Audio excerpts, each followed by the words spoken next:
التفاؤل عادة نفسية وعقلية بتغير ديناميك العقل بالكامل. الطريقة اللي بتتعامل بيها مع الحياة، مخك فعليا بيبدأ يشتغل بطريقة مختلفة، بيهدي هرمون التوتر وبالتالي بيبدأ يركز أكتر على حلول المشاكل، وده بيفتح باب للأفكار الإيجابية بدل من التركيز على الدوامة السوداء اللي الواحد ممكن يدخل فيها لو اتحط في مأزق أو اتحط في مشكلة أو تعرض لاختبار قوي من ربنا سبحانه وتعالى، سواء كان ألم نفسي بسبب مرض أو بسبب خسارة. فجأة بقى إن التفاؤل مش بس بيخفف الضغط، ده بيقوي جهازك العصبي وبالتالي ده بيسمح لك إنك تنام بشكل أعمق وبجودة أحسن. بالتالي برضه هتصحى بطاقة أخف، والإنسان كل ما كانت طاقته خفيفة مش مشحونة بغضب ولا توتر، قراراته بتبقى أوضح وأصح، نفسيته بتبقى أقوى وأرق وبيميل للفطرة اللي ربنا خلقه عليها، الفطرة الإنسانية. الإنسان بيكون قلبه رقيق برغم القوة والوعي اللي بيتكون عنده في الحالات دي، ودي من أحسن النعم اللي ربنا سبحانه وتعالى أنعم علينا بيها، ولذلك ربنا قال أنا عند حسن ظن عبدي.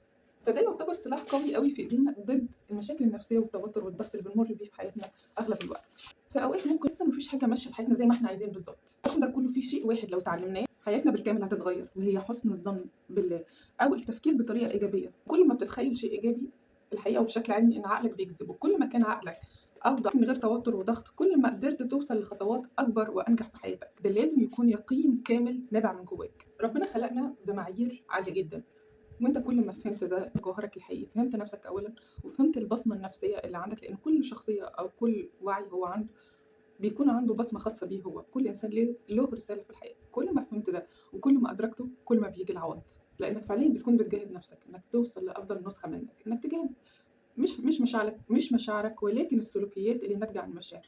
المشاعر ممكن تكون مبرره عند الانسان، يعني تحس بخوف او بتوتر، الشعور نفسه مفهوم، ولكن انك تفرض على اللي حواليك حب السيطره او يكون عندك حب تملك، السلوك اللي ناتج عن الشعور هو اللي مرفوض. والادراك بيجي لما تفهم ده، ان شعورك مبرر لكن السلوك السلبي مش مبرر. انت هنا حرفيا بتدخل في جهاد للنفس، كل ما بتعمل كده كل ما بتوصل لنسخه افضل منك، ده كل ما بينعكس عليك بصحه نفسيه اكبر، عقل وذهن اوضح. لازم نثق ان ربنا بيكتب لنا الخير حتى لو مش شايفينه، لانك بالطريقه دي بتغير طاقتك وبتغير عقلك. وربنا سبحانه وتعالى قال لا يغير الله ما بقوم حتى يغيروا ما بانفسهم. فالتغيير مش بيجي من بره، الكون مش هيتصالح معاك فجاه غالبا، يعني انت اللي لازم تعرف افكارك واهدافك بشكل واضح. والعلماء بيأكدوا ان التوتر والتشاؤم بيرفع هرمون الكورتيزول والادرينالين، ده اللي بيفتح باب للقلق والاضطراب النوم والتفكير السلبي.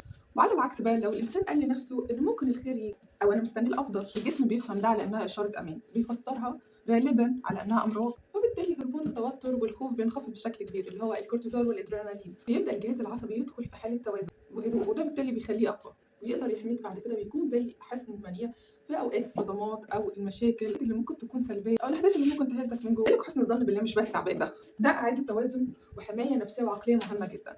فزي ما قلت لكم قبل كده في الفيديو بتاع المره اللي فاتت، لازم تلاقوا حل. لازم تفهموا ان الحياه مفيش حاجه بتمشي فيها بالعافيه، او مش كل حاجه هتمشي حسب رغباتنا احنا، وبالاخص مع التوتر والضغط والاسترس. لازم نتصالح مع الكون ونتصالح مع انفسنا ونفهم ان كل شيء بيحصل لنا لهدف ورساله معينه.